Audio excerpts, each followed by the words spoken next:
వచ్చే ఎన్నికల్లో పోటీ చేసే ఎంపీ అభ్యర్థుల జాబితాను టీడీపీ జనసేన దాదాపు ఖరారు చేసింది. పొత్తులో భాగంగా జనసేనకు ప్రస్తుతానికి 2 సీట్లు ఫైనల్ అయినట్టు తెలుస్తోంది. మొత్తంగా 25 స్థానాల్లో 13 స్థానాలకు అభ్యర్థులను కూటమి ఖాయం చేసినట్టు సమాచారం. వైసీపీ రెబెల్ ఎంపీ రఘురామ వచ్చే ఎన్నికల్లో టీడీపీ నుంచి నరసాపురం అభ్యర్థిగా పోటీ చేయనున్నారని తెలుస్తోంది. ఇక కడప సీటు పైన కాంగ్రెస్ పరిణామాలకు అనుగుణంగా నిర్ణయం తీసుకోవాలని భావిస్తున్నారు.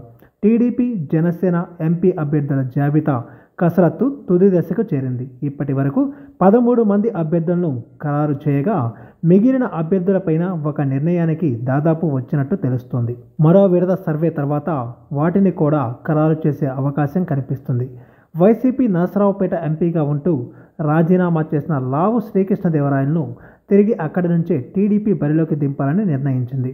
జనసేనకు ప్రస్తుతానికి కాకినాడ, మచిలీపట్నం స్థానాలు ఖరారు చేసినట్టు తెలుస్తోంది. మచిలీపట్నం నుంచి వల్లభనేని బాలశౌరి తిరిగి పోటీ చేయనున్నారు. శ్రీకాకుళం, అనకాపల్లి, విశాఖపట్నం, అమలాపురం, నరసాపురం, ఏలూరు, విజయవాడ, నరసరావుపేట, తిరుపతి, రాజంపేట, అనంతపురం, హిందూపురంలో టీడీపీ అభ్యర్థులు పోటీ చేయనున్నారు. విజయనగరం ఎంపీ సీటుకు వెంకటేష్, కంది చంద్రశేఖర్ వంటి వారు పోటీలో ఉన్నారు. రాజమండ్రి సీటును ఓ మాజీ ఎంపీకి కేటాయించే ఛాన్స్ కనిపిస్తుంది. అలాగే మరో 2 పేర్లు వినిపిస్తున్నాయి. అమలాపురానికి మాజీ స్పీకర్ బాలయోగి కుమారుడు గంటి హరీష్ రావు పేరు ఖరారైనా తాజాగా మాజీ ఎంపీ బుచ్చి మహేశ్వరరావు కుమార్తె పేరు తెర మీదకు వచ్చింది.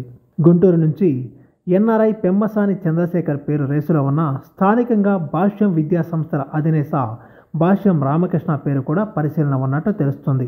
బాపట్ల నుంచి కేంద్ర మాజీ మంత్రి పనబాక లక్ష్మి పేరు వినిపిస్తుంది. ఒంగోలు నుంచి వైసీపీ ఎంపీ మాగుంట తిరిగి టీడీపీలో చేరితే ఆయనకు కేటాయించే ఛాన్స్ ఉంది. నెల్లూరు నుంచి ఆనం లేదా నారాయణకు అవకాశం ఇస్తారని చెబుతున్నారు. చిత్తూరు నుంచి తలారి ఆదిత్య పేరు ఖరారయ్యే ఛాన్స్ ఉంది. అనంతపురంలో మాజీ మంత్రి కాల్వ శ్రీనివాసులు పేరును ఖరారు చేసినా తాజాగా పోల నాగరాజు, అంబికా లక్ష్మీనారాయణ, బండి శ్రీకాంత్ పేర్లు పరిశీలనలోకి వచ్చినట్లు ప్రచారం జరుగుతుంది. కడపలో పొలిట్ బ్యూరో సభ్యుడు ఆర్ శ్రీనివాసుల రెడ్డి, బద్వేలు మాజీ ఎమ్మెల్యే విజయమ్మ కుమారుడు రితేష్ రెడ్డి పేరు పరిశీలనలో ఉన్నాయి.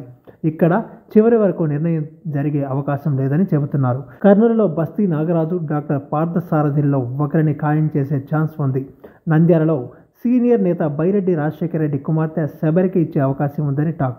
ఇక కడపలో కాంగ్రెస్ నుంచి అభ్యర్థి ఖరారైన తర్వాత పార్టీ నిర్ణయం తీసుకునే ఛాన్స్ ఉంది.